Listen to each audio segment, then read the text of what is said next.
right, today we welcome back Christine Envall, three-time world champion bodybuilder and food scientist, and we're back for part two on the Ingrid Barclay podcast channel. So welcome back, Christine. Thank you, Ingrid. It's great to be here. It feels like the last 2 weeks. I don't know how you're going to release these, but it was 2 weeks and it feels like it went really, really quickly. And it was a good opportunity for me to think about, I guess, more stuff that I want to say, because I know we have a lot more to delve into when it comes to like the training and everything. So looking forward to it. Yeah. There's definitely probably like two things that this podcast is definitely going to look at, and I've been dying to talk to you a little bit about body image and I guess a bit of chit chat about maybe the sexualization of the sport and gender construction. I mean, we won't delve too deeply into it, but I'd love to hear some thoughts about that. But for those of you listeners who are dying to hear a little bit more about Christine and her training, we're definitely going to go down the training path today. And then, of course, we're going to just talk about your latest two projects, which are both a bit exciting. So, yeah, we've got a fair bit to get through. So I guess I'll just start off with like a lot of my listeners and followers quite enjoy my posts and chit chats about body image. And I think about 4 or 5 years ago, there was a lot written on social media about, that muscles can be sexy and, the mantra that strong is the new skinny was kind of coming through. And there was a real pushback towards men, I suppose, in many ways, about, just kind of sending the message that being muscular is okay.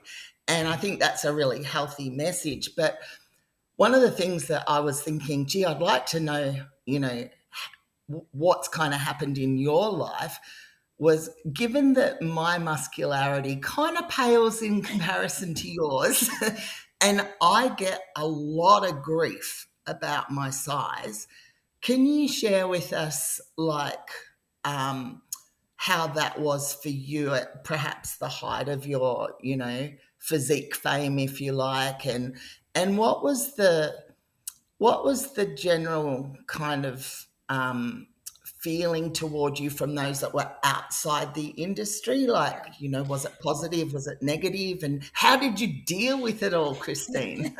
Oh my goodness, it's a massive, massive topic. And you specifically said about at the height of my muscularity, like in the height of my career, how was it? And that was actually probably the most positive time from people outside of the sport, believe it or not, outside of the Interesting. sport. Because I'll kind of take you back, because how it happened for me was that at the start, when I was quite small, barely looked like I trained, my closest friends, people around me, like, oh, why would you want to be muscular? Why do you want to do that? The negativity came from the people, kind of, not my family. My family were always very, very supportive, but I had two schools of people that I was associated with. There was the ones who would be like, why do you want to compete? You're so small. And then you had the other ones saying, why do you want to get muscular? Like, muscles, it was really, really strange, because you're kind of sitting there saying, well, hell, I'm being told I'm so small. And then on the other frame, people are trying to talk you out of it, like, why would you want to do that? And I'm like, well, I like how it looks, so I'm going to do this thing. What happened though, that as I got bigger, and then with that came success, so winning a title, it's almost like that gave permission for me to be as big as I wanted from the general Right. public. So I go to the supermarket, people make some kind of comment, oh, what do you do? Oh, I'm a world champion bodybuilder. Oh my God, that's amazing. Oh, fantastic. You look awesome. That's really, really well done. Before having the title, why would you want to do that? Like, as soon as people, and this is Australia, like, as Australia, we are very sport orientated. We're very winner orientated. We like people who do well. We like winners. So I would find that As soon as I had like a reason for what I did, and there was a reason for me being how I was, people found that totally acceptable, Wow. which was really Okay. really interesting. Before that, it always was that case of, why, and it was when I really didn't look like I was muscular at all. Like when I look back at it, and anyone who was a little bit into sport would be like, oh, you must be a bike rider, you must be this, you must be that. Like people just kind of saw a little bit of muscle. But as I got bigger, it became almost like it became more acceptable because it was so extreme that people figured that there was a reason for it to be. So that was within Australia. I found that other countries were obviously very different. Um, Mhm. so I remember going to Austria for the World Championships. I think it was my third time competing, not my third World Championship because it wasn't my best showing. But the Austrians were quite rude. Um, Okay. they were quite rude about the fact that you had muscle and were obviously female, but they were just generally kind of not that cool about it. And also, I found London was people would look you dead in the face, like you were obviously female, and they just call you sir, almost like to have a go. And but my mum's English, so I understand the English humour. They think they're being funny, but they're being insulting. So whether that was their kind of humour, but I did find that those two places were like really quite specifically a bit odd about it, a bit rude about it. Germany also kind of wasn't the coolest place either. They were a little bit like just really didn't like bodybuilding in general, and I think culturally they'd had some issues with I think Munzer who had died. And there had been Yeah. so it had a little bit of a negativity in Germany around that, but most other places was again it was curiosity. People are always very curious as to why you did what you did and why you looked how you looked. And again, I did a TV commercial for Big Brother years like back in like 2001 or something, and it was for the Energizer battery, and it was basically it had a close up of me, and then it's like what Big Brother needs is a big sister, and it kind of panned out, and I was flexing, and I got so recognized from that, and people, but again, it was all positive. People like wanted to know you because you'd been on TV. So I kind of found that where Mm. success came, like where that kind of public, um, you know, validation, I guess you could say, with that came a lot more acceptance than just kind of being someone who walked around and was muscular. A different story, obviously, within the sport. Like that was probably the hardest thing to deal with was coming from a world like from amateur, coming from NABBA where it was all like fairly European based, and the best Mm. athlete won. Like the politics was, it was there, but it was more minimal. And if you showed up, you were in condition, you had the right, you were the biggest, you were the best conditioned, best shaped. You were an athlete. You were treated like an athlete, and it was cut and dried.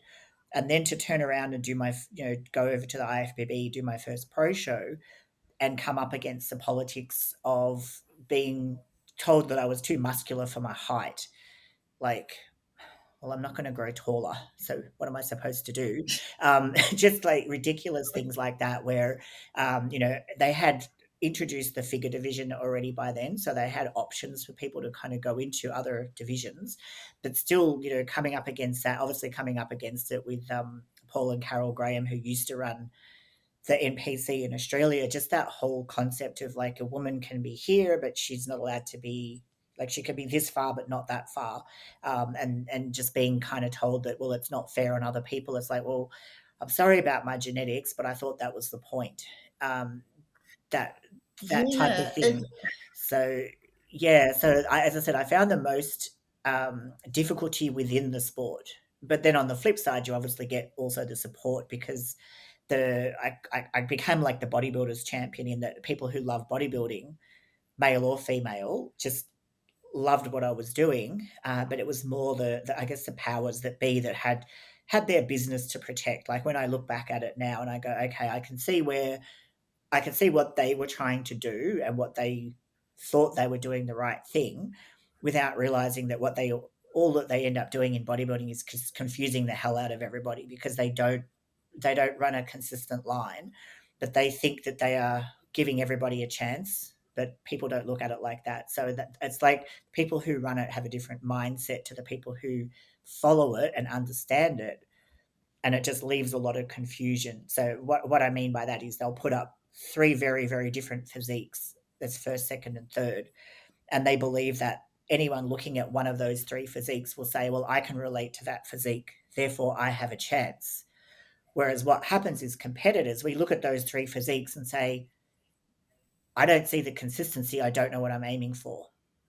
So it's a Mm. different mindset. So it makes it's, and that's to me has been a lot of the detriment of the sport. It's not whether someone's But been bigger or smaller. It's the fact that it's just so confusing as to what you're actually trying to achieve and what you're actually trying to aim for. but but that whole thing to me then seems to kind of indicate that the powers that be, are calling into question what being feminine is. It, yes, they are, because, and again, it is the powers that be, because Mm. technically they're not supposed to judge. From that's supposed to be judged from the neck down. That's obviously all changing, and then the makeup and the hair and the jewelry and everything becomes a part of it. Um, but and I guess that's what I'm saying when And do you think that that should be? Do you think that it's that's a really, really tough one. I physique? would say We're talking physique. I I'm gonna I as I aged, and like when I was younger, I was like, no, it shouldn't make a difference. But what I do understand as an older person is that you as a human, you can't help but look at something and judge it. So if Mhm. you're basically getting up on stage, great physique, but you have, buzz cut hair or something's really, really off, then it's very hard for people to accept that. And I think that that's unfortunate as it is, it's human nature that people are kind of like, whoa, hang on. And that's where you get the problem, is that it's that acceptance of like, and as a collective, how do we want to be seen? Because, like, for example, now a lot of the women, so we're back in the day when I was competing, most of the women who were competing were just women who liked to be muscular. There wasn't another agenda, we just liked to be muscular. Now there's a lot of women who are, basically are trying to be men, or transitioning, or openly saying, hey, I'm gay. So they have a different agenda to what they had in my day. So now it's brought in a whole other controversy, which is the thing that we were all trying to avoid. Like, most of us were like, Mm. because that was something that I would get to. People will come up to me and say, oh, my sister's lesbian, so I understand. I'd be like, you understand what? you know, because Mm. they automatically make that assumption that because you have muscle that you must be, you must be lesbian or something. And as I was saying, in my competitive day, it was just women just trying to be muscular. But now there's quite a few of the women that do that's particularly that do the physique class, that openly are in relationships with females, and like they have another agenda to it. So it's like it has transitioned in that way as well, and that is a lot about, I guess, the empowerment and people's different body image. So it's different to what we were trying to do it for. It's a whole different thing now. And as I said, that's the thing that we were all trying to avoid, because that was the stereotype, that people automatically wanted to put anyone who had muscle into that basket, because they couldn't understand that you just wanted to have muscle. Like, if you wanted to Mm. kind of look within people who, um, I guess, not so much from the general public, but just again from kind of people within the periphery of the sport like that. It's quite interesting, because the reality is that it's actually, it is, just talk about it being sexualized. It is a very, um, it's a part of the reason for being for a lot of the female bodybuilders and a lot of their fans, and anyone who does have muscle will know that a lot of what the contact that you'll get from people off of social media and stuff like that are the guys who love muscular women, and that makes Mm. it really difficult, because they're not looking at it like a sport. Because you say to them, "Come and support the competition." Oh no, I don't want to do that. It's like, well, no, but I want you to flex. You're Mm. supporting me by coming to the competition. No, I just want you to flex privately. That's really bad for the sport. But unfortunately, Yeah. it's the only like that. And again, that's where the powers that be. Obviously, it's changed now with Wings of Strength because they openly support that part of it. But that was part of the reason with the Olympia being taken out of the Miss Olympia being taken out of the Olympia was basically when it comes to ticket sales, the fans of female bodybuilding do not buy tickets because they want to have a private flex session. They want to have something like that. They don't want to spend. They don't want to buy a ticket, go watch a competition because they don't even really like the girls in contest shape. So it's like a side part of the sport, which is when your whole fan base doesn't like they like the muscle but they don't actually like the competition, it makes it a really weak position to be in as far as ticket sales and saying that that's a reason for being. So obviously with the change of direction of ownership of the federation, that's kind of changed somewhat how they run that, and they're creating a blend of what caters to the fan base and what obviously keeps the competitions going. So it's always evolving and it's always changing, Mm. as are the physiques within the categories and everything like that. So it sort of just keeps on flowing through. Figure when it started to what it is now. Physique from when it started to what it is now. Bodybuilding, like everything Mm. just is continually, progressing and changing and everything. But I think as far as um, the general public, it's way more acceptable now for female to go to the gym. um, I think we Yeah. we talked Yeah. last week how you walk in the gym some days and it's half women, half men. Some days it's only women, and a couple of guys. So the women being comfortable in the weight room, wanting to be strong, understanding that they can control their body shape with weight training, or that being strong is as important as being the trend of being skinny is no longer there. So women aren't afraid to be more physical and have more of a presence. So that's definitely changed a lot in the last 20 years. But to someone who's not in the sport, I think what we kind of sometimes lose sight of is that even a bikini girl is too muscular for someone who really doesn't think women should have muscle. So Mm. and we categorize it down to this division's okay, but not that to the general public outside. And I've seen it unfortunately on, comments and things where people see someone who we think is in a lower division or a less muscular division, whereas to someone who doesn't understand the sport, it's just like, "Ugh, no, that's not what I want to see," and they don't differentiate the way that we do and go, "Oh, but that's bikini and that's like no, it's a it's a subculture, and it's I guess it's like anything, you have to have a appreciation and understanding of it, and you can't expect that someone from like outside of that will automatically have that. But as I said, for me personally, the success of being a world champion almost like negated anything that someone might think about it, and they were fine. On a one-to-one basis. Obviously, on social media and stuff like that, you're always going to get that person that has a go and says all the things. It's like, oh, you're so original. I've heard all of these things before.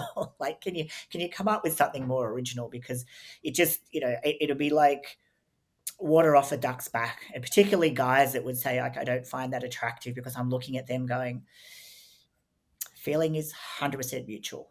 Like, like Mm. just the automatic assumption that, so in my mind, the fact that you even saw me in a sexual context meant that I elicited a response in you, because do you walk past every female and go, attractive, not attractive? Yeah, I'd sleep with her. No, like, do men really think like that? I don't know, maybe they do. But I thought the fact that even the body had that effect on someone to even think that I was even an option of being considered attractive or non-attractive, because like I meet people in work all the time and they're just people. They're not, oh, he's sexy, he's not sexy. Like, I don't think like that. So that was always something that I found interesting, that it actually brought that thought to someone's mind, as all people would be like, oh, I wouldn't want to sleep with that, and it's like, well, it wasn't an option. So like, Mm. where is your mind when you see a physique? Because as I Yeah, said, that's an interesting thought. yeah. Yeah, I've never thought of it like that, but Yeah, yeah, so that's what yeah. I personally thought that what we did and I say we, not me personally, but like female bodybuilders in general, was we maybe challenged some people, and some people maybe, and some people would actually say this, that they would see it and it would have like an effect on them because it was such a contrast of what they were expecting. And for some of them, it excited them. And obviously, other people, it was like the ones that had the strongest reaction, I always believed it maybe had a reaction that they weren't expecting. And it didn't sit comfortably with them as to like why this intrigued them or something. So, because otherwise you just ignore it. And that's the other, huge group of people that just could care less. So, yeah, I think it sort of delves into the psychology of the person having the reaction, and and what our bodies represented. And it was kind of like not what people expected to see. And obviously for some people it kind of reacts with them a certain way. And it's really funny because I actually saw a thing on social media the other day where it was like saying something about like people born later than 1990, this is how the guys want to be treated. And it literally was the lady picking up the man. And that's always like, association of female bodybuilding, but this was just like a normal couple, normal person. And it's almost just kind of like saying, well, the guys have now taken on a different role, which, in our generation, that was kind of like, that was part of the attraction of the female bodybuilder, was obviously that she represented strength and being powerful and dominant and all that type of stuff. And now they're kind of saying all these under 30s, all these guys are kind of like flipping around, and that's just normal for them. So hence, why I guess, the strong woman and the powerful woman and the woman kind of being empowered is more the norm in the younger generations than what it was in our generation. So Mm, yeah, but no, it's yeah. certainly it's a fascinating topic because I think what I've gotten a sense of talking with you is that your experience has been very, very different to my experience. And it's interesting that maybe you had to be at like the very top of your game, and you're suggesting that that's what made it okay for you. So where does that leave the majority of female lifters that we're just kind of like, average, never going to be pros, that get continually attacked wherever we go on a day-to-day basis? tell them You know, just tell them something, just tell them a story. But yeah, I think what it says is that, yeah, we accept in anything, and this isn't just in this, but like you think about any person who runs outside the norm and behaves in a different way, if they're good at what they do or that, then mm, all of us, we tick, you could, off you go, you're excused, you can go off and do that. I think what it says is that there's still a long way to go. um, absolutely there and is. that people don't have, like, they don't really have the right, I don't believe, to pass comment on what you choose to do, because you're not being as rude and passing comment on their lifestyle, their health, what they choose to do. So Yeah, I still see that like that whole idea of gender construction is still that females shouldn't have muscle. I'll just give you an example of something that happened to me about 12 months ago. I went to the local supermarket, and it was about 8 o'clock at night, Christine, and I had just a kind of not too fitted t-shirt on and tracky pants. So there wasn't much muscle showing. And I pretty much looked like this, like had some earrings on, had lipstick, that was it. Right.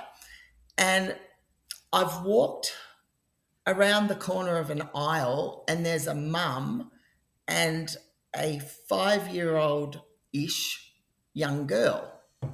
And she just looked at me, and you know what? Kids just speak their mind.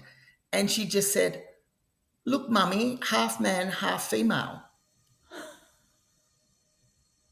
So, in her little mind, the fact that I had some muscle was not girly, but I looked like a girl. So she was confused. yeah, yeah, And I don't, it hurt, but I don't blame her because she's too young, you Yeah, know. she I But it's that idea I of muscle and feminine. No, they don't go together. I think that's really where I have probably spent a lot of time because I've heard like that whole thing of like, muscles aren't feminine, and you're kind of saying, well, the whole human body, male or female, has muscle. And if it's not, if muscle, sorry, if muscle is masculine and lack of muscle is feminine, there's a hell of a lot of feminine guys walking around on this earth that we don't, Yes, but we don't say that.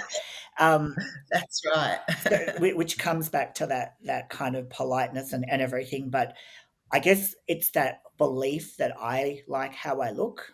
Um, if someone does choose to call it masculine, that's their issue. That's what I'm saying. It's not. It's. And I kind of just go, okay, well they're coming at the world from whatever they're exposed to, and I think a 5-year-old kid obviously associates muscles with men and earrings and everything with female. Um, and as we go, as I say, I think that the world is way more mixed now. I Mm, myself are guilty of again doing the opposite. A funny story: when we first went to Chicago after one of the world championships, the Tarzan movie was out, and there was this massive billboard with Tarzan. And I remember I was walking along, and I said to Troy, I'm like, "Geez, that girl's got a really really good physique." And he goes, "That's Tarzan."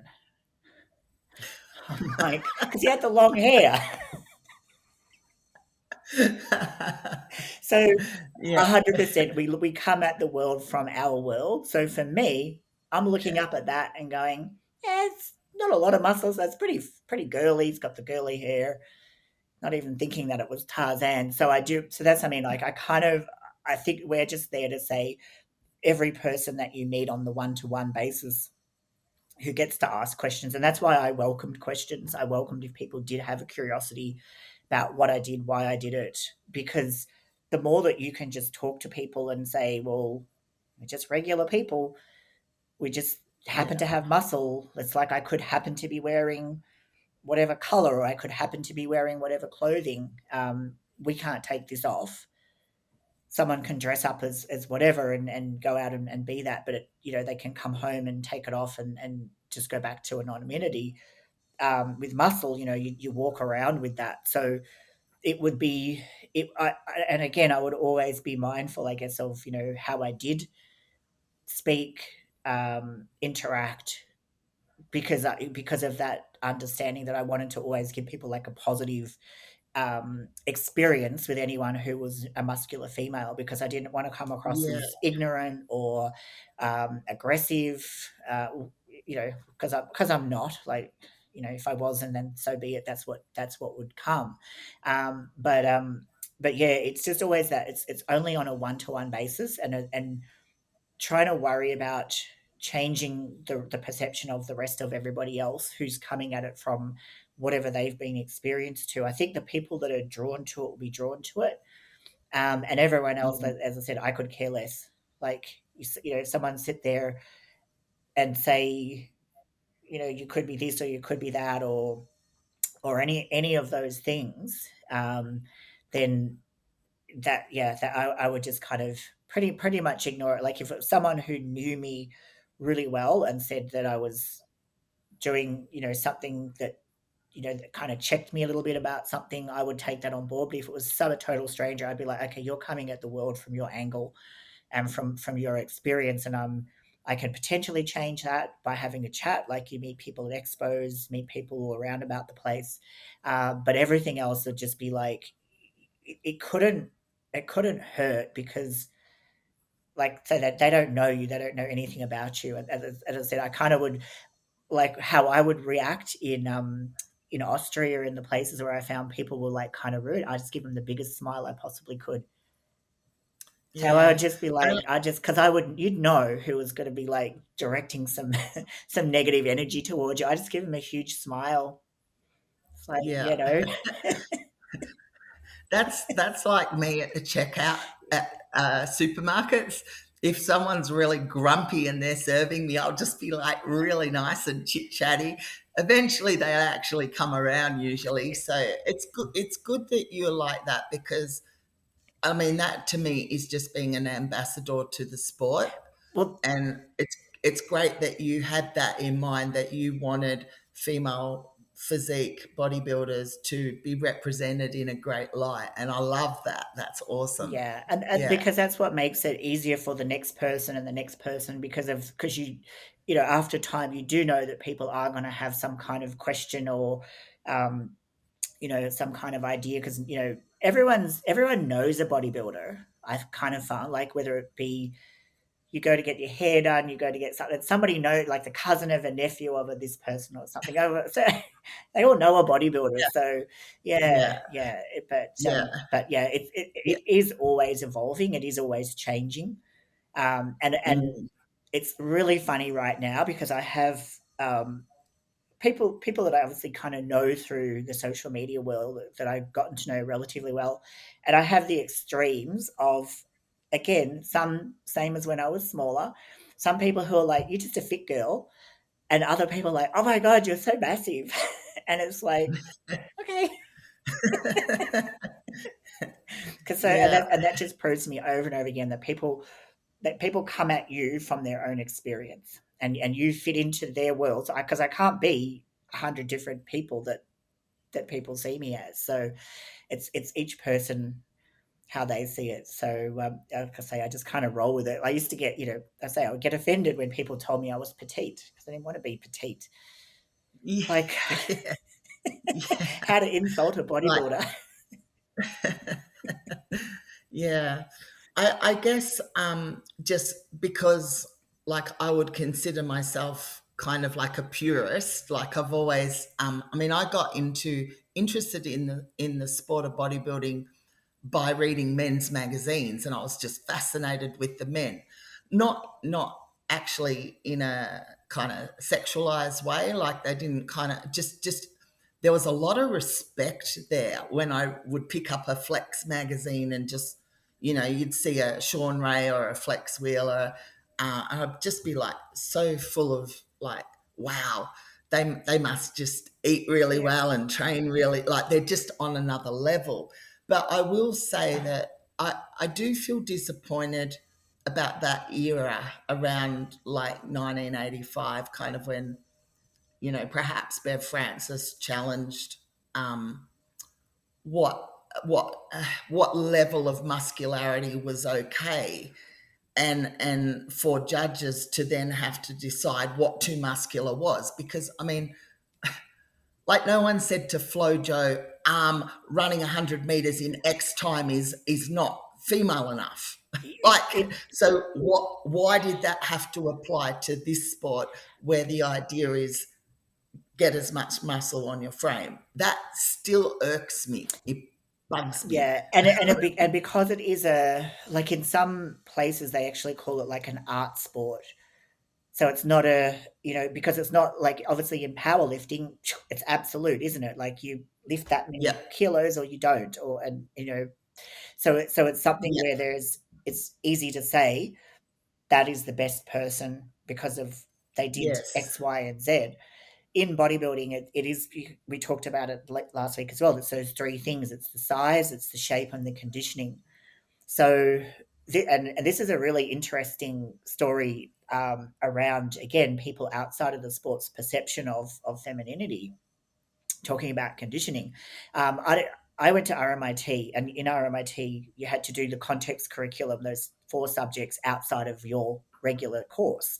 So I remember I did one called Sex, Gender, and Society, and hmm, one the project that I did was basically showed people a series of photos of female bodybuilders and scored them on their femininity, like what did they consider more feminine and why and everything.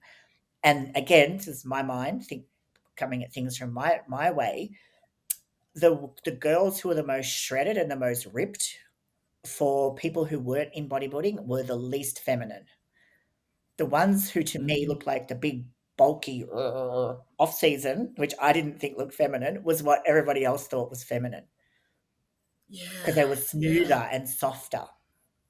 So it's So it's really perspective, isn't it? yes, yeah. So that's why I Yeah. kind of give everybody a pass because it's like it's your perspective. But I think it wasn't the size that people had the issue with the muscularity. It was the definition and the conditioning and the veins. Like vascularity was like ah, women with veins. Mm. Even and again, my nephew, and this is to talk about perspective.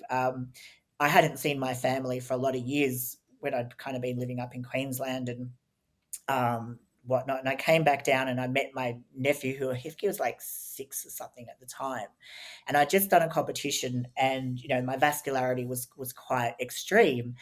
And my mum said to him like, "Oh, what did you think of Auntie Christine?" And he goes, "Oh, she was really veiny." And and my mum, being my mum, she's like, "Oh yeah, she is very vain, isn't she?" She's like, he goes, "No, she had all the veins in her arms." And he was fascinated as a kid. But that's my mum. Actually, speaking of veins, and it's interesting now, as you said, things are evolving within the fitness industry. That there's a lot more posts from girls, and they'll go, "Woohoo! I've got a vein in my bicep or something," and it's something to be proud of. Whereas that did well. Not that social media was around 20 years ago, but you probably wouldn't have got those comments if it had been.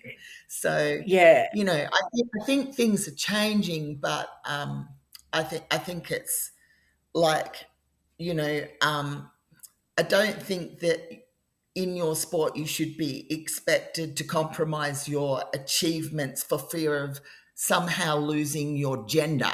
That just doesn't make sense to me. yeah. Well, and that's I mean, like it's your personal choice. And as I said, now there are some people who are specifically doing it for that reason, which is again that's their choice. That they see that as a vehicle or a part and parcel of that, and they see that again as more of some of them see it as more of a power thing that they associate men in society being esteemed with having more power. So okay, if I want to have more power, then I have to kind of act like that. So it's all mixed up in whatever you kind of got exposed to when you were younger and throughout your life and everything. But it's each person's choices, how they see it. And if you are see yourself as feminine regardless of what other people see you as, then you're feminine. Because Mm, and that was again in this particular thing that I did, where I showed people photographs and said, which one do you think is more feminine? What do you consider feminine? So for me, feminine isn't necessarily a physical thing as much as if you're down the pub throwing punches as a female, I don't see that as very feminine. You no, know, I don't either. abusing somebody, throwing punches, whatnot. But for some women, if you said, "I don't think you're feminine for doing that," they'd be like, "What are you talking about?" Because that's just their culture and how they've grown and how you interact with people. If you have a beef, that's what you do. So as I said, we all come Mm, at it from our own perspective. For me, feminine is more of an attitude. It's not a physical, because you yeah, could have any kind of appearance, but it's how you relate. And there's certain more feminine ways of being, and it's behaving, yeah, yeah. But yeah, other people would disagree with that. So yeah, for me, yeah. for me, It's feminine is complex, isn't it? very yeah. But I didn't actually like kind of have a question, but before we head into the training, just talking about, how figure has like changed and physique has changed and bodybuilding has changed. What do you think about the I guess some people would say that bodybuilding has become quite watered down. We've got winged angels and God, all kinds of things. Like, what do you kind of feel about the everything under the umbrella of I'm bodybuilding? I'm I'm very very torn because obviously when I started there was only bodybuilding, and it is funny now because I will get asked, "What did you do?" or "What do you do?" Bodybuilding, but which division? Bodybuilding. I know if I had done another one, I would have said figure or physique. I do bodybuilding. So I always make a joke. I did the original. I'm an OG from when there was nothing else but bodybuilding. Yeah. So I'm a little bit, I guess, torn of the fact that you have to explain that. It's good that there's obviously people that understand that there are different ones. I don't really like it when someone who doesn't do bodybuilding, who does a different category, who describes themselves as a bodybuilder, because to me, that's a specific category. I don't say I do figure because I don't. So why say you do bodybuilding? Because there's a category that exists that calls bodybuilding. But on the same time, I look at it from the perspective of it's more people getting into the gym, it's more people being like aware of the relationship between the weight training and their physique. It's obviously a massive industry because when we started, there were no bikini makers, there were no the shoe sellers, the costume jewelry, the tanning, the makeup, the hair, like the whole bit that goes along with it. It's created a whole industry, including like supplements, bodybuilding as the sport doesn't consume as much, but the weight trainers in general and fitness, I think it just brings the whole awareness up because as I said, everybody knows someone who's done a bodybuilding show. And what do they all say? Oh, the diet. They're aware of the fact that there's a specific diet and the dedication, the training. So it's kind of like it's broad scale PR. That I will never say that to train to gain muscle is obviously physically harder, as you would know from powerlifting, to train heavy versus to train light. But then I'm not going to, because I do F45, I'm going to say that's bloody hard. So it's all relative as well in terms of your fitness. So I'm not going to kind of sit there and, oh, but they this and they that. I just think it's a great way that there's something for everybody to step into it if they want to do that, if they want to do the competition. It brings a greater awareness to what we do in general. It'll never be mainstream. Like I don't, because it is so specific. Like, you think about diet and the whole process. If you try to explain to somebody who's really not into it what anyone has to go through to get on stage, they're just like, you guys do what? Why? It's a thing that we do and it's a passion. It seems very extreme to someone who's not in it, isn't Yeah, it? and very vain, Yeah. as my mum would say. Yeah. Because you're stripping your Yeah. hair off and you're putting tan on and you're doing this and you're like flexing and posing and for her, like to grasp that concept, she's just kind of like, but why? She's just like, but why do you want people to see you? Because it's just not her thing. So I think it's a in terms of like the confidence that people do get from having to put yourself through that, because think about it, at the end of the day you are putting yourself up there to be judged. With social media, people will pass comment. So you are going to build self-esteem because you have to believe that what you've presented is good, and you have to be proud of what you've presented regardless of what anyone else thinks. It is still got to be for you, or you probably will drive yourself crazy. So I think there's a lot of aspects around it, like the discipline, adhering to something, committing to something, like all of those things that come through that have to get onto stage and to compete, if done properly, done successfully. Then they're all positive attributes from that point of view.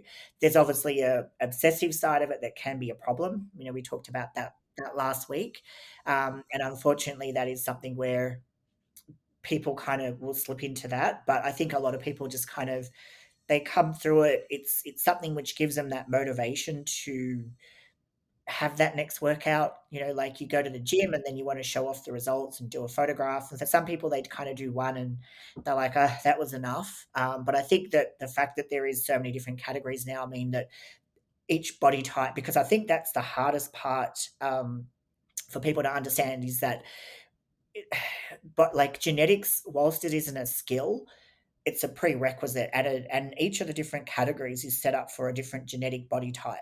Like I am a bodybuilder. I cannot be anything else because I have a bodybuilding structure. Someone who does physique or someone who does figure, they're going to struggle to do bodybuilding because they have genetically got a different frame. And I think that Mm. what probably annoys me more than anything is people trying to like fit the round peg into the square hole. Absolutely. Yeah, Yeah, I totally agree. Um, you know, some of the girls really desperately want to do, fitness, but they've really got a bikini for a little body. yeah, And I remember actually going to a show just before COVID, just to watch a friend of mine and another acquaintance from my local gym. It was a male, and he did a class and he came third, and he was really upset. But everybody, including judges, had said, "You're entering the wrong class. If you do the class that was not, it wasn't bodybuilding, it was men's something else, you'll win." I'm a bodybuilder. And of course, he placed third, was really unhappy. And he would have been a clear winner in the class he was directed to do, but his brain was so resistant to it. And I was kind of disappointed for him because, you know, he has a great physique. He just did the wrong division, yeah, you and know? that's what I mean. Like that's why I don't like saying that any division is lesser of another division, because each one has to train hard to get what they get, and it's dictated by your genetics.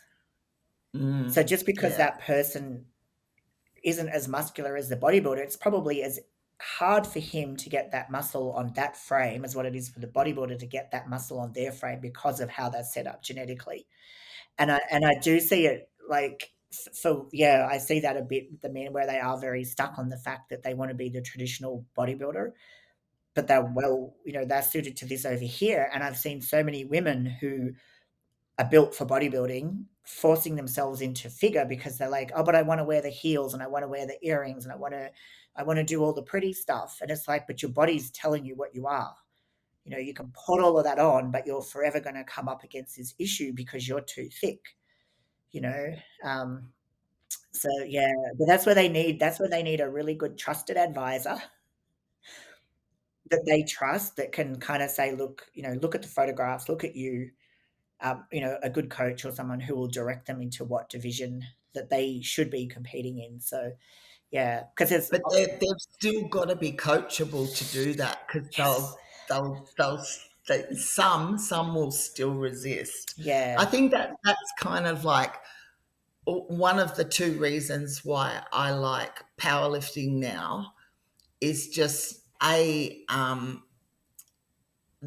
it's not so genetics orientated, and B, there is just no subjectivity. mm, And I have found that after being in bodybuilding for, 2.5 decades, it's really refreshing. yeah. I can imagine, because I can be very philosophical about it, because I have been on, from such an early part of my career, I've been on that end of the politics, as such as to having, the wrong body for whatever. And then when I go to comps and I hear exactly like that guy, and I hear that from other people, and I hear the confusion and I hear the frustration, and then I see them back at the next show. You know what I mean? Like, it's like the angst, and then but they're back at the next show. So it's almost like maybe that's just part of the process that they love, you know. But it's like the shock every time. It's almost like it's the first time that they've come across this, and I'm just kind of sitting there going, "Oh my god, it's like this. Why, why are we having this conversation? It's like this." So, and that was, Yeah. as I said, that was one thing that I always did, was that I'm picking the body that I want to take to stage, and I'll wear whatever comes with that. If they like it, they do, and if they don't, they don't.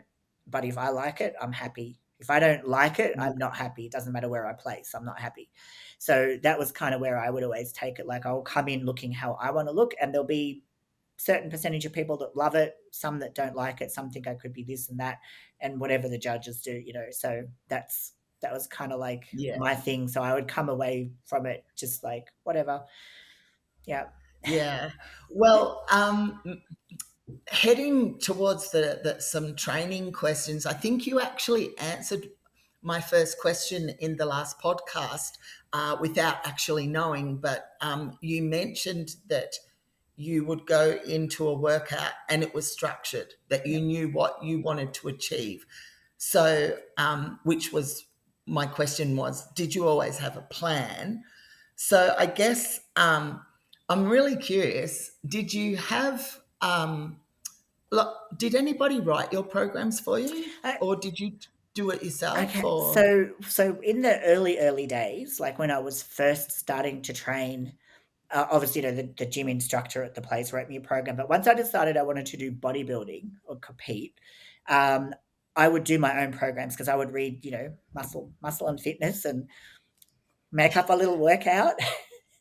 So yep, that was my first year of training, and I think I was doing, like 3 sets per exercise, and like 3 exercises on the small muscle groups, and 4 exercises on the chest and the back, and the bigger muscle groups, and really really basic stuff, just basically doing those 3 sets and trying to go heavier if I could. Like that was my program. So then I moved to Melbourne, and I stumbled across, or I happened to train at the same gym as, and I hate to say it, but George Taban, who later went on to oh, have, yes. yes, okay. So there's probably a few people who've come across George over the years, but I think most people come across George at some yes. point. So obviously back then, that was before he had muscle and body shape.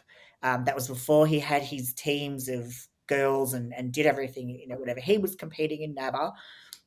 He knew that I had competed. We met at a gym in Richmond at Healthworks, I think it was called, up on Church. Is it Church Street, the one that goes up over the hill between Bridge and Swan? Yeah, Yeah, yeah, yep, so he kinda, I guess, took me into my first real bodybuilding program, and when I say that was because he took it from 3 sets to 4 sets per exercise, which I essentially has been kind of the, I guess, the benchmark ever since, um, and we would do, like 5 exercises for chest and 4 exercises for triceps. So again, it was pretty traditional bodybuilding routine, but he was that real kind of, your first set, then you go heavier, you go, your progressive overload type of system.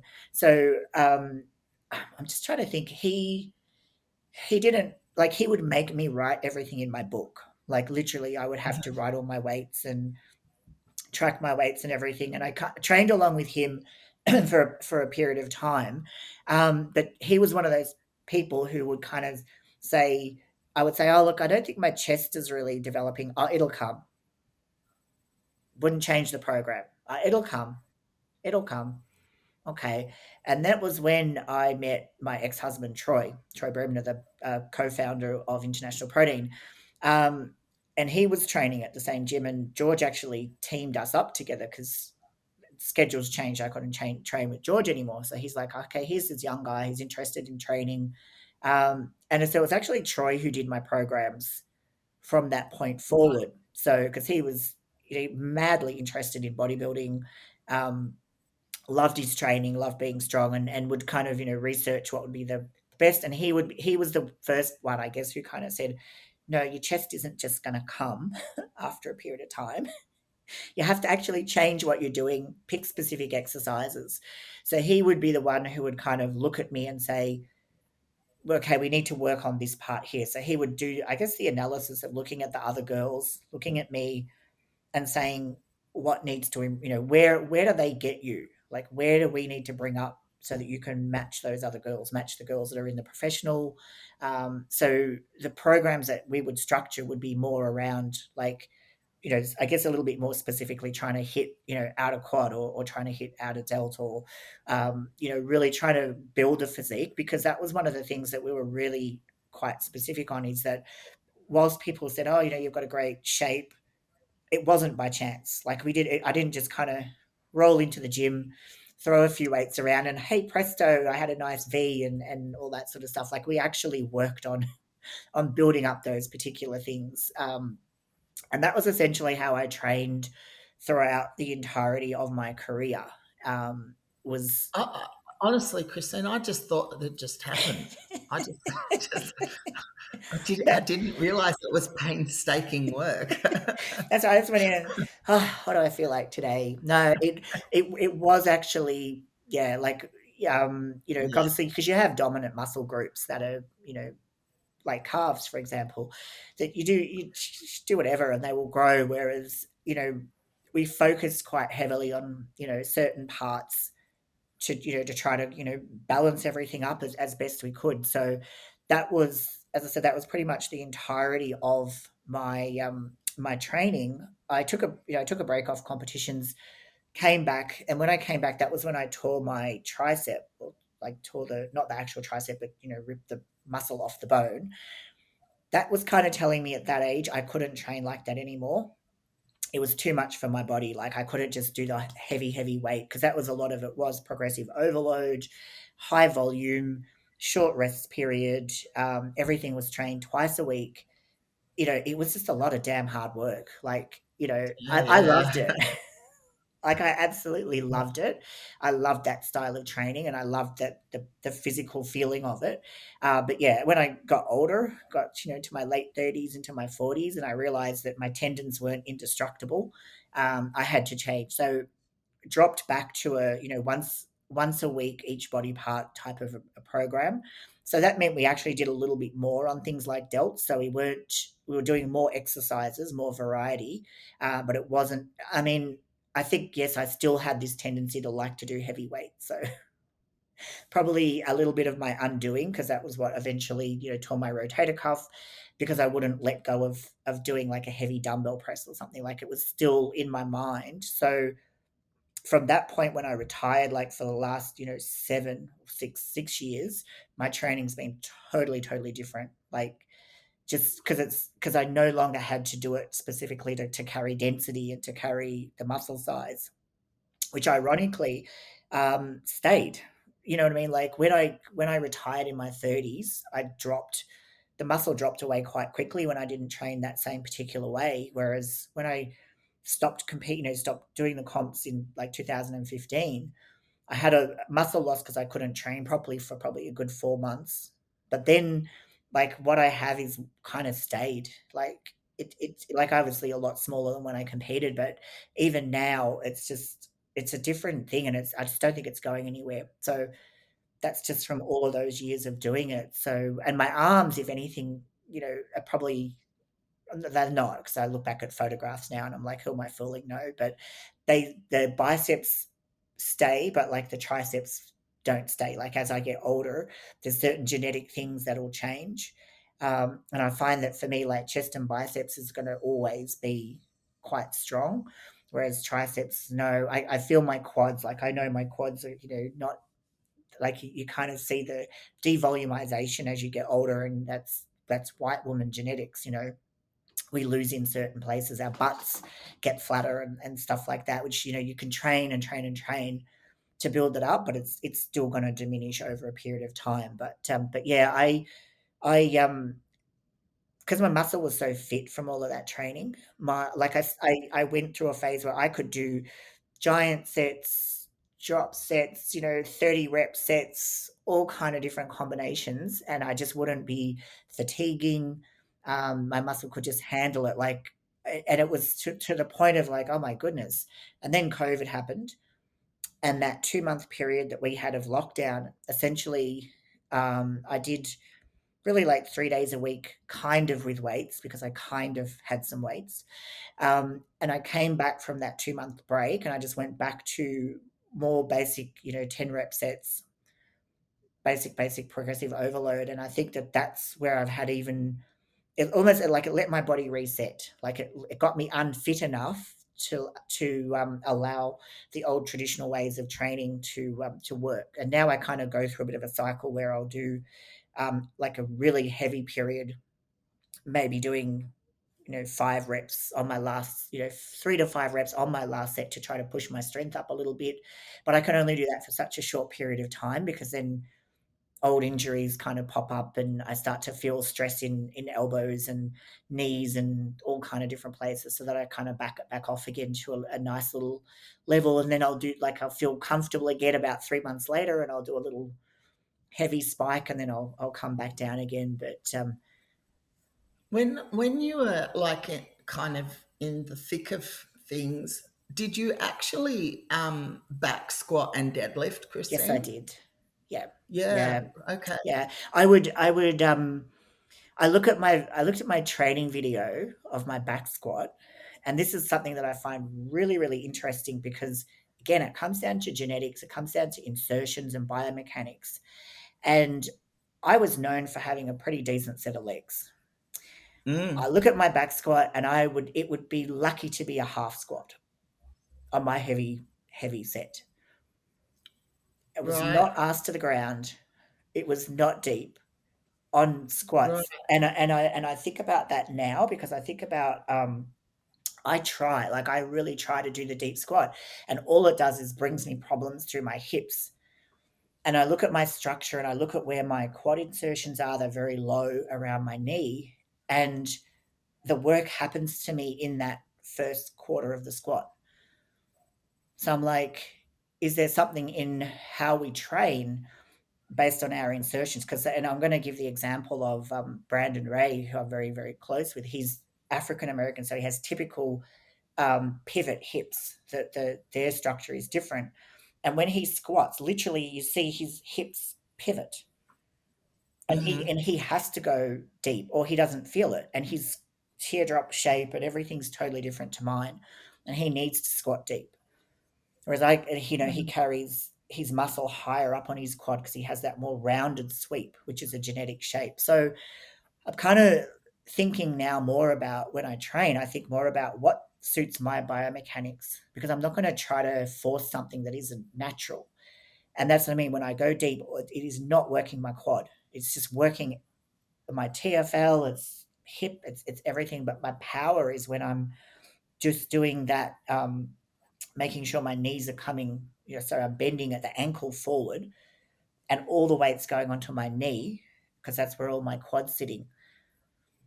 So it's Okay. yeah, so it's really interesting. But obviously my lighter sets I would go deeper, but I don't get anything out of that bottom part of it. So yeah, so it was interesting because I was looking back at video thinking, oh my god, what am I doing? But then I thought about it and I started to kind of like play with it in the gym, and I realized that there's probably a lot more to that, and why certain people obviously have strengths in certain exercises because of where their insertions are.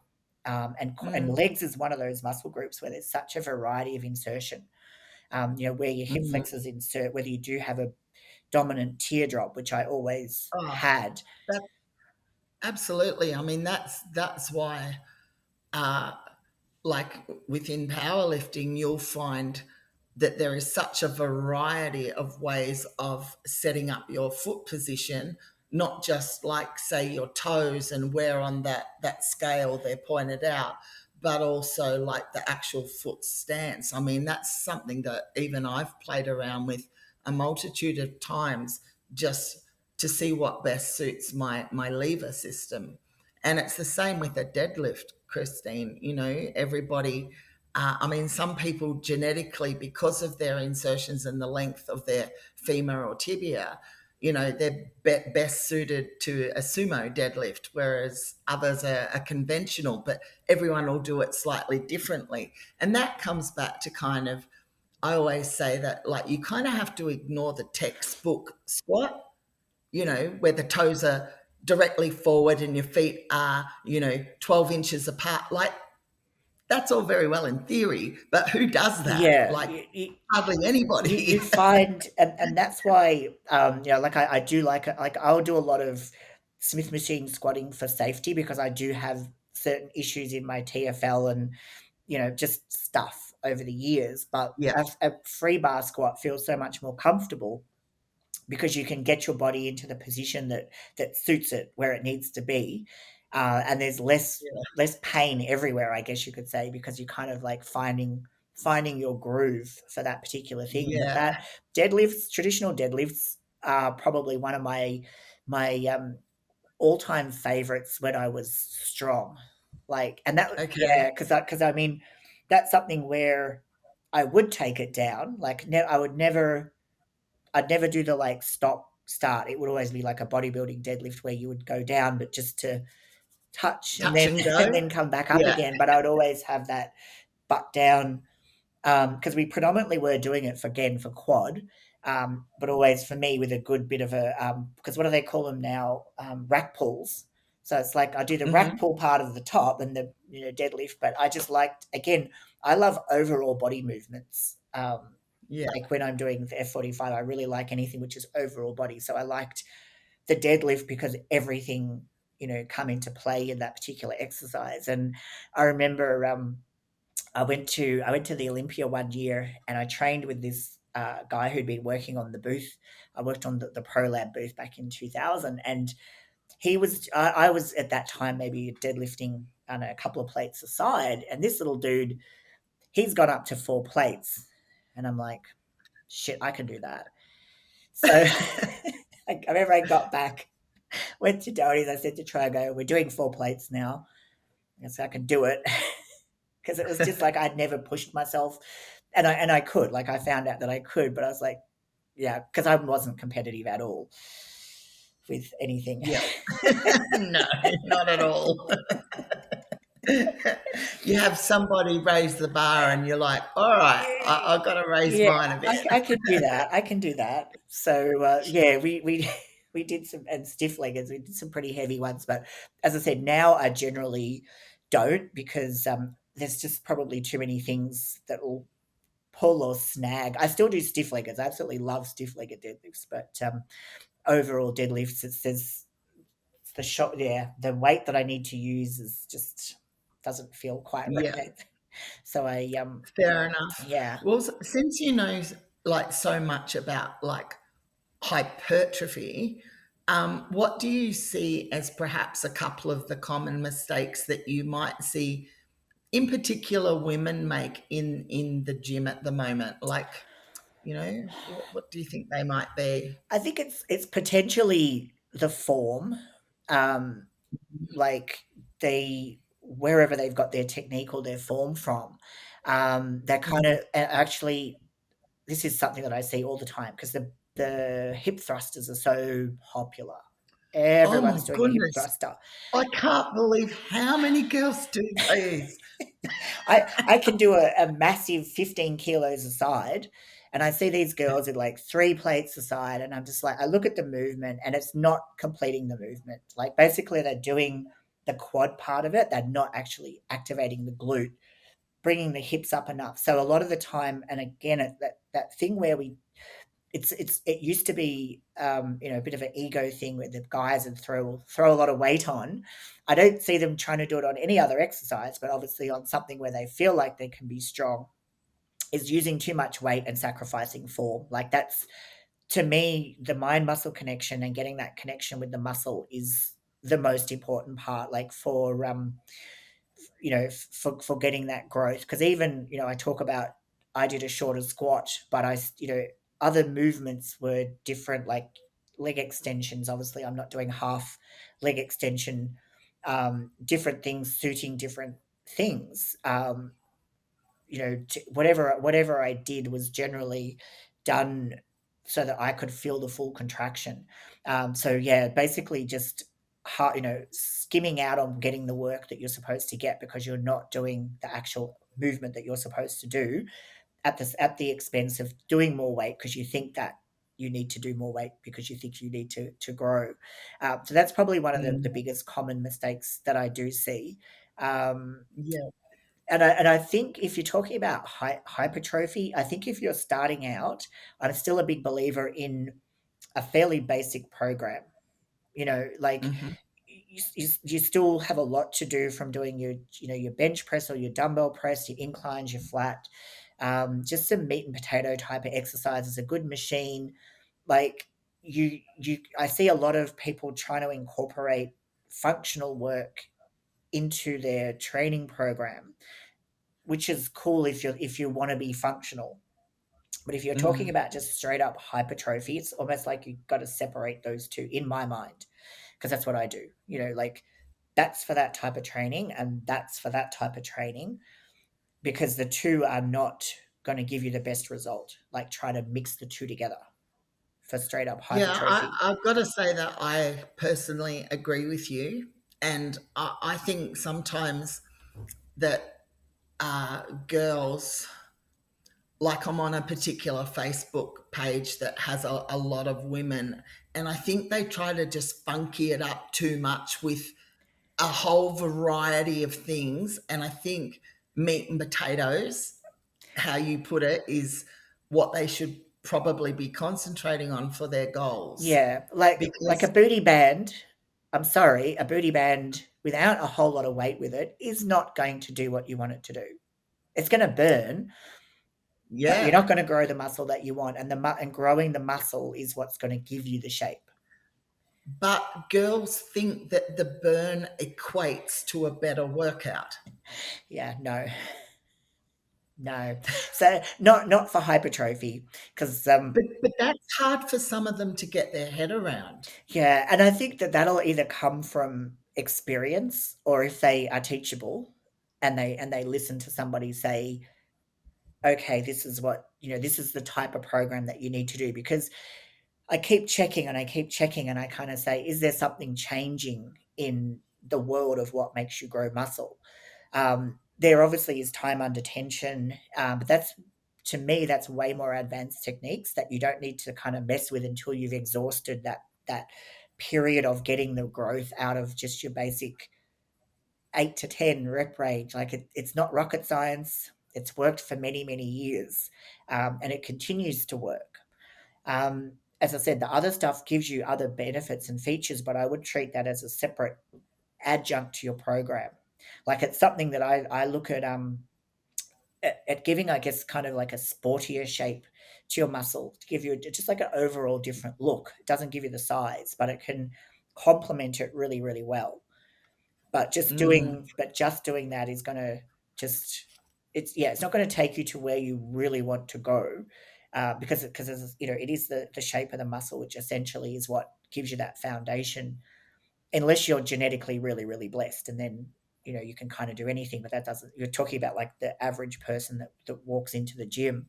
um, Having that program, maybe I don't know, like just from looking at somebody, how many days a week they're training and how they're working, they're split out, to kind of know, to critique on that type of thing. But what I do know is that obviously as you're younger, you can put more work through your body. Like mm, it's almost like the recovery, being so much quicker.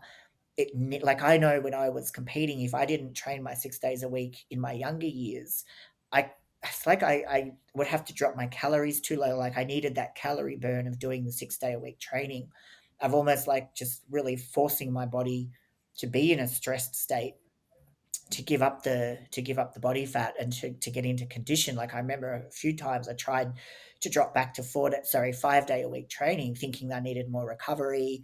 Um, I I couldn't get in shape. Like I had to put the 6th day back in to burn those calories to be able to do the comps. And it would almost be like legs day would be Saturday and Tuesday, but on Sunday that's when my weight would drop. Like I'd have like my drop for the week after that leg session, because that leg session was epic. um, as I got older, yeah. as I said, flipped around the other way, and I need more rest. So the changes that happen as you get older are definite and real, and how you have to kind of look after your body a lot more. Whereas when you're younger, it's like it's designed to take the stress and it's designed to take that kind of overload. So take advantage of it when you're young. So if there's are like younger women listening, don't be afraid to really do the workouts. Like 3 days a week really isn't going to cut it. Like you need to do a Mm, more frequent type of workout, and you can afford to go heavier and you can afford to push. um, when you get older, that's when you have to kind of be the opposite and be mindful that things will snap and ping and pull and tweak, and you can't just keep on pushing and pushing. You have to be more creative around that. And that's where those things like the time under tension can be used in conjunction with a heavier cycle, a regular cycle, a more time under tension type cycle, more pump type cycle. I think I use a lot more variety now as I'm older, because I have to keep working through as different things come up. Because if I tried to go back and do what I used to do, I'd be broken. So mm, yeah. yeah. I know that even like since I've been powerlifting, so since like 2016, I've been training 4 days a week, and I'm actually it'll either happen midway through 2022 or this time next year that I will go into 3 times a week. Yeah. And I still hope to be where I'm at, or even a little bit stronger. But that volume, or the frequency, actually is almost ready to come down even another session. Yeah. And And it's like it's so, but to anyone that's listening, like, don't lose heart, because that might actually still enable, better strength gains. well, So it's a juggling act when you get a bit older. that's right. And that's where the goal becomes really, really important. So like I found that the weight training intensity had to come down, but the cardio intensity had to go up. Because all Mm, through my competitive career, I basically walked outside. Like that was my cardio. I didn't do anything high intensity, walk the dogs twice a day, half an hour. I'd increase it a little right, bit for comp, like it might go up to, 2 40-minute walks a day. That's kind of where it's at most of the time. A few comps I had to throw an extra half an hour of walking in during the day, but majority that's kind of where it's at. Just at that type of intensity, the talk test, probably about 60% of my VO2 max, nice and comfortable. Um, right. and then I kind of realized that because the weights were doing so much of the calorie burning, like doing that kind of heavy weight intensity, that's where the calories were being burnt. Like the cardio was kind of probably insignificant, to be quite honest. Then when my weight Mm, training intensity reduced, I had to do something to burn those calories, and that's really kind of what got me into F45, was that I was starting to do more electronic stuff, because I'm like, walking outside just is not, I don't even feel like I've done anything here. Like it's not intense enough, and I can't jog. I can't do that. So I've got to try something else. And I'm trying like ellipticals, and I'm like, I freaking hate that so much. Like I just slit my throat. I don't want to do this. I hate electronics. yep. It's soul destroying. I can't. I'm with you. Yeah, it's it's like I'm listening to like dance music tracks and try something just to try to like keep it interesting. And then a friend of mine, actually he was sponsored by IP at the time, Tyson. He had a 45 studio. He goes, you should come along and do a class, like see what you think. And they're structured such that they had like Mondays, Wednesdays, and Fridays is like their high cardio days, and Tuesdays and Thursdays they call their resistance days, and Saturday was like a hybrid. So I would go twice a week on the cardio days, and yeah, I found that the interval training, obviously, as it's supposed to, the hit training, um, just yeah, kind of brought my, I guess, the intensity that I was working at to a new level, and I really found that there was a massive impact on how much I could eat to maintain a certain degree of body fat. And then I also found that my strength in the gym did come up because of the explosive, like you do a lot of explosive work. So my training in bodybuilding was always very grinding. In fact, that was one thing that I remember Troy would complain about. He's like, you always like just grind your reps out. I wasn't very explosive. I was always kind of like a grinder. So to be able to push dynamically out of the bottom of a heavy weight is really handy. So Mm, things like battle ropes and stuff that you're doing in a more explosive nature definitely change the way that my muscles recruit.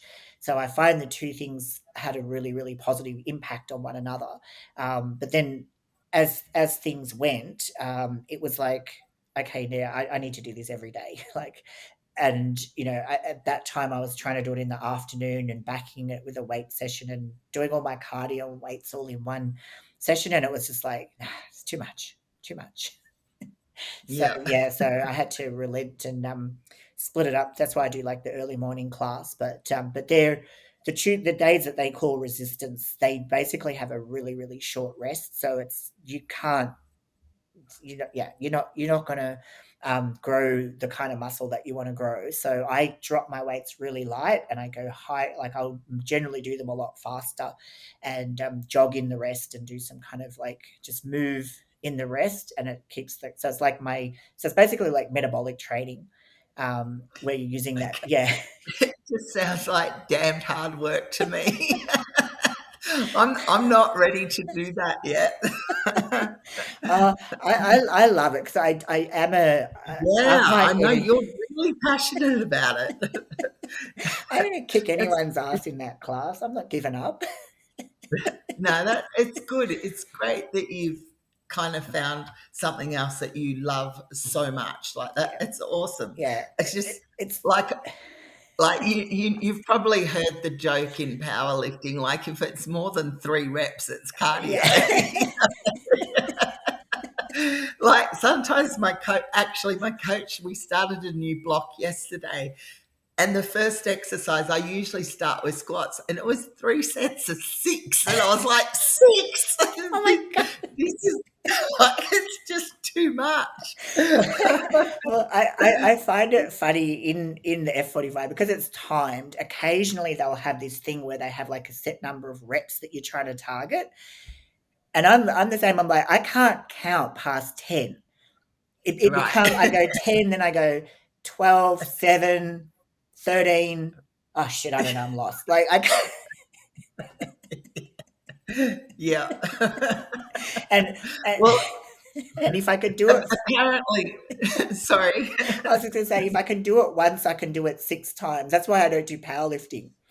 Because whatever I can lift for 1 rep, I can actually do 6 reps on. So um, I can't do that heavy one thing. Well, coupled with the fact that I'm a personal trainer, apparently personal trainers cannot count for shit. So, I'm really I'm up the creek. 10, 10, 10, Yeah. 10. Three Two more. two more. Yep, you know it. Well, look, we've been talking for a while. I just want to touch before we go. Um, oh, I don't know. A few months ago, I came across your new Facebook page, which is the Middle Aged Muscle Movement, Yes.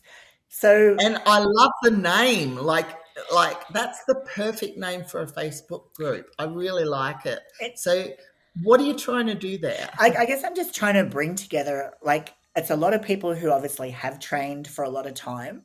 Because that was kind of where I guess my circle was people who had competed, back in the day with NABBA, and I just kind of like thought I'll invite all of the people that I know that are now my age, or not now because they always were my age, I guess. We just are now middle aged. Um, gather all those guys up, and give us somewhere that we can just kind of just I can share information because I've got a lot of information, and I always think, oh, somebody else is already kind of doing that or someone's talking about that. But then I listen and I'm like, oh, no, they're wrong. That's not right. Like, no, no, no, no, don't, do it like this. So a little bit of it is trying to get good information out there because there's a lot of myths and fallacies. Obviously, having done nutrition through my degree, I kind of know like what's right and what's wrong, and I know how to read a research paper, and I try to do that a lot, like try to bring like what's the latest thing that's happening, either in strength training or in nutrition or supplements, and try to like just break it down and bring that to the group so that they've got more information. But it's also just kind of about sharing the changes that we've found as we've gotten older, like what do we need to do different, inspiring, and then ultimately I guess I want people who don't currently weight train but are middle aged and realizing that they need to or getting into it, then coming into the group, and they've got a lot of people who have so much experience that they're going to get good advice. Like I know the people that are in there are going to Mm, give them good sound advice. I'm going to give them good advice, and they're going to be in an environment where they can learn, and obviously just kind of fall in love with weight training the way that I have. So yeah, I've got to, it's middle age. It's a bit of a tricky one, but I think 35 and upwards. Technically till it's about 55 or 60, but you're welcome to stay in if you get older, get past that. But yeah. yeah, it's really just, so many people, what I love about it is that they have come into it in their 40s, gotten either the Mm, strength side of it or into the weight training side of it, and just the excitement that they get for the changes that it does to their body, because nothing changes your body like weights, and that to me is gold. Like they may not ever want to compete, and that's not the goal of the group. Is not about competition. It's really about each person's own personal interaction with weight training, and just loving loving what it does for them.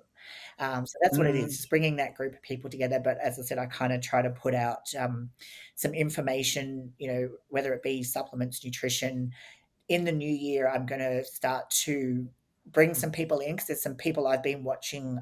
There's a particular physio who's specifically look like she's young, and I don't know why, but she's really focused on encouraging older people to keep moving and enjoy being active and everything. So I think she's going to have probably some good insight because we all love free tips on how to get around an injury.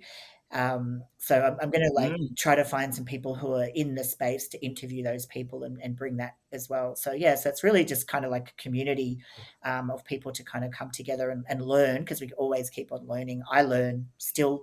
If I find something, I'll try to share it into the group. So that's what Yeah. middle age muscle is all about. So So for listeners that are on Facebook, you can do a search for middle-aged muscle movement and join. I think that's one of the great things about getting older, Christine. I know that's kind of similar to like what I try to do on social media is put out, don't make all these mistakes that I've made because I've made them all. Like, and you try to fast track new people's success by getting them to kind of do the things that are perhaps science backed and supported, and don't do all the mistakes that you've actually made. And if you can save people from doing that and speed up the process of their good results, that's really rewarding, isn't it? it is, and just like Yeah. yeah, like you say, to kind of say, people will ask questions about, is this worth having or is that not worth having, or how do I get around this, and that type of information, just bringing it into a space where you can kind of summarize it, and that is And your knowledge is quite breathtaking, Christine. And I would encourage anyone listening, if you really want to know some good stuff about nutrition and supplements, vitamins, minerals, yeah, yeah. get on and join Christine's Facebook page.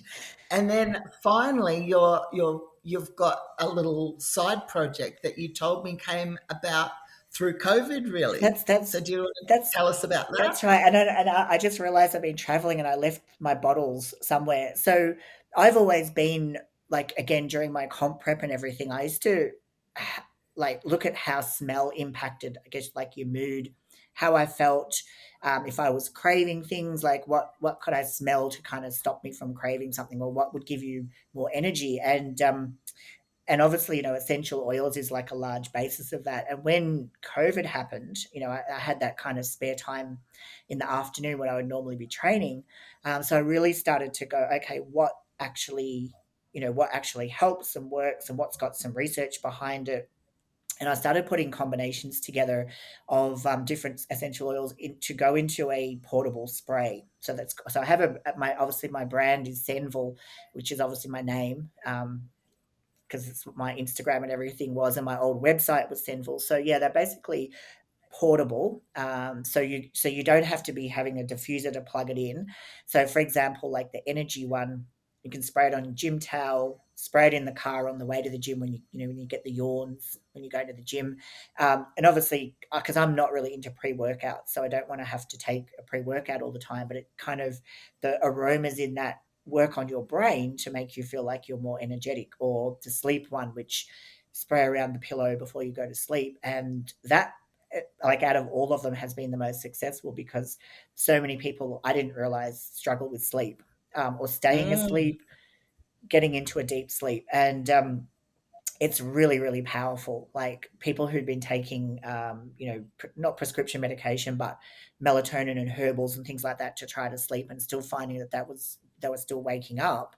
They like from It's not even like a build up effect, it's like from day one they've had that impact. And I know I feel like I sleep deeper on it. So that's yeah so that's that. And then obviously the crave one to it works.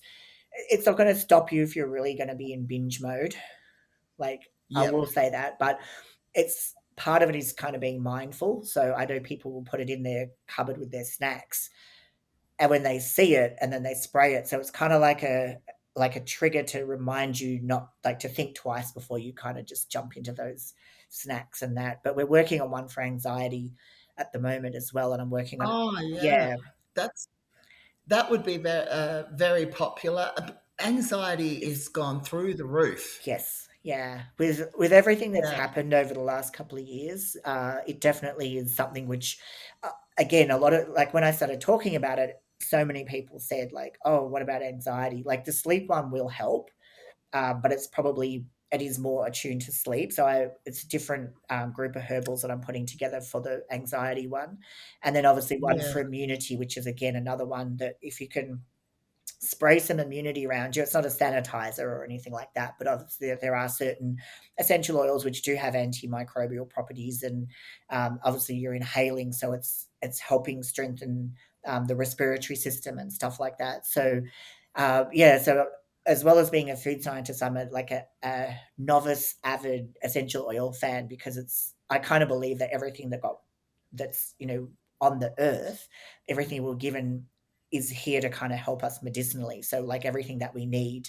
the chemicals or chemical drugs, that's fine, but majority of low level things that we suffer from can be helped by some kind of herbal medication. So that's And I think a lot of people nowadays would agree with you on that. that's not like it's the when you actually start to look at the power that these the oils actually have, and there's chemical, not synthetic chemical, but they obviously all have the basis is a different type of compound, which is what makes them functional. And some of them are currently, used in modern day drugs, but they're much more gentle and easier to use and natural, and just to me they smell great. So like that's like a bonus. This stuff smells Mm. absolutely amazing. So yeah, Well, I know that for me that my sense of smell is a real aphrodisiac. Like I love a gentleman that smells really good. So, and I love essential oils, and I'm a really poor sleeper. So I'm really attracted to trying out your sleep one. But even I'm the same as you with the pre-workout. So I'd rather smell something than to take a pre-workout. that So I'm keen to try myself. cool. Well, they're on the Envall website, envall.com, if Yeah. people want to jump on and have a look. And yeah, I Okay. have to hook you up. I'll hook you up with some. So Yeah, actually, like, will you have people that will distribute them, I Christine? think Or initially I want to do online. I'm yeah, because obviously because I come from a wholesale background with international protein, yeah, and I yeah. understand the complexity of doing wholesale. So I do want to try to go like direct online for as long Okay, as possible before righto. kind of moving over to that. So yeah, so we just ships Yeah, out of Australia or America because I'm obviously here at the moment, so I'm shipping from either place. But yeah. at the moment, I'm Okay, focusing. I've certainly got quite a few clients that I could direct the sleep one to, and even our podcast helper today, Davin, is a really poor sleeper, so I might grab him one Course. as a bonus for helping us. And yeah, Well, that's great. And it must have been nice to do something completely different as your own project. Like it that's always like fun. it is because it is 100% like I don't have to check with anyone where they think that's going to fit in the marketplace. It's just like, okay, this is on me. It's still creative because I love creating, like obviously whether it be food, something like this. The thing that I think is the bonus is that like with food you can only eat so much of it because otherwise you'll gain weight. With Yeah, aroma, it's calorie free. If you want to spray it 10 times a day, and that's like I say, I've just been traveling, that's why I don't have the energy one back in the office with me. But yeah, about every hour or something, I just kind of give it a bit of a mist around, and keep myself mentally alert, and obviously, yeah, it smells good, keeps the place smelling really, really fresh and everything. So yeah, and they're travel size, so you can travel with them, which is really, really good, like the little 100 ml bottles. And yeah, but like I say, definitely try them out because it's, Yeah, yeah, they will do. awesome, For sure. awesome. Well, look, thank you so much. I think all up with both podcasts, you've effectively given up 3 hours of your life. It's been really great. I've got a lot of clients that have been going, well, when's the first one released? I'm dying to listen to it. So, people want to hear what you've got to say. So, yeah, I can't wait to put them up on the platforms. Thank you so much for giving us your time, Christine. You are a wealth of information. You're very warm. You're very personable. You're just so easy to talk to, and I feel really honoured that you've been a guest. Well, thank you. No, it's been good to be on, and as I said, I just like to really, I guess, overall ambassador. What it is about being female bodybuilder. We're just people. We're just people, and we Yeah, like to have fun. Like basically, train and have fun, and like that's our style of fun. It's not nightclub fun. It's our kind of fun. So yeah, yeah, yeah. Love it. Love speaking with you. Okay. cool. Well, Yep. take care, and yeah, we'll see you on the social media. Yes, we'll see you on the other side. Yes, we'll do. All right. Thank you, Christine. That's Christine Envall. Thank you very much.